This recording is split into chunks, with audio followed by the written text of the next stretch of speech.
Now. My partner and I firmly negate the resolve. The North Atlantic Treaty of Organization should substantially increase its defenses commitments towards the Baltics. Contention 1. Both NATO and Russia's tensions are at a ceiling. If NATO were to increase their defenses in the Baltics, it would lead to an escalation that Russia would respond with very much aggressively towards. Subpoint 1. As soon as 2017, Russia has been bolstering Kaliningrad's military power by doing much. Firstly, Russia has upgraded their nuclear bunkers at said location, plus revealing nuclear-capable Iskander missiles that violated the Nuclear Force Treaty due to its range and explosive capabilities. Yes, these missiles were a large major increase to their defenses, but they were not the only extent of the increase. There was also an influx of drones, tanks, and fighter planes, as well as personnel. Russia defends the buildup in the Kaliningrad due to the response of NATO's dangerous behavior along the Russian border. Vladimir Putin's government has reason to say this as well, due to the fact that NATO has engaged in military actions which have skyrocketed tensions between NATO and Russia. The amount of NATO forces that were located in the Russian western border have already increased a large amount. I quote from Cato.org, December 1420, by Ted Carpenter. NATO conducted its largest exercise in 25 years along the Ukraine and Russian border. From that as well, there has been a multitude of times where NATO aircraft have neared Russian borders to test out the country's air and sea defenses. Moscow has replied to this by not only intercepting those who have done this, but also have been buzzing these NATO aircrafts, which have done many issues. Clearly, NATO has done way too much to destabilize the military efforts, and each other's tensions are now at a maximum, which is why if NATO were to increase their defenses, they would go at war. Contention 2. NATO is already very well prepared for the instance if Russia were to invade. Subpoint 1. For the bolstering defenses that Russia had been doing between Poland and Latvia for Kaliningrad, NATO has already responded accordingly. Schmidt 17. The Baltic States have taken steps to increase their ability to overt and covert Russian advances. The article also continues to state that the next 2 years they ordered more defense equipment.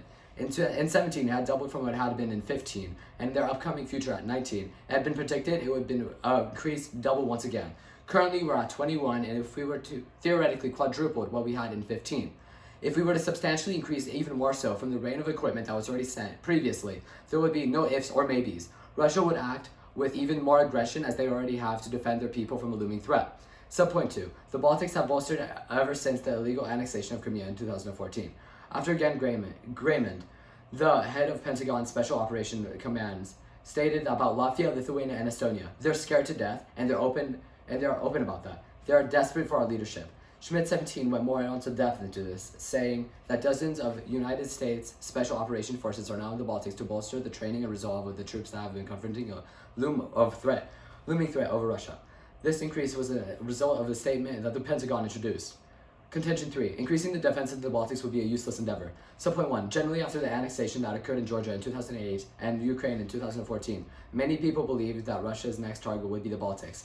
Even this may be perceived as true, and there is evidence behind it. Russia's military seems to be more intent behind the Black Sea region, so the Western Alliance members should focus on their attention there. According to Hamilton 20 in Defense 1, stated on how there would be 3 main reasons to invade the Black Sea before even considering the Baltics. Firstly, it spoke about how Narva is not next, and never was originally. The threats of Russian speakers being separated from the natives is now overblown. And yes, even despite the tensions in the early 1990s, yet the government in Latvia and Estonia have done an admirable job in addressing the social and economic concerns of Russian speakers in Latvia and Estonia.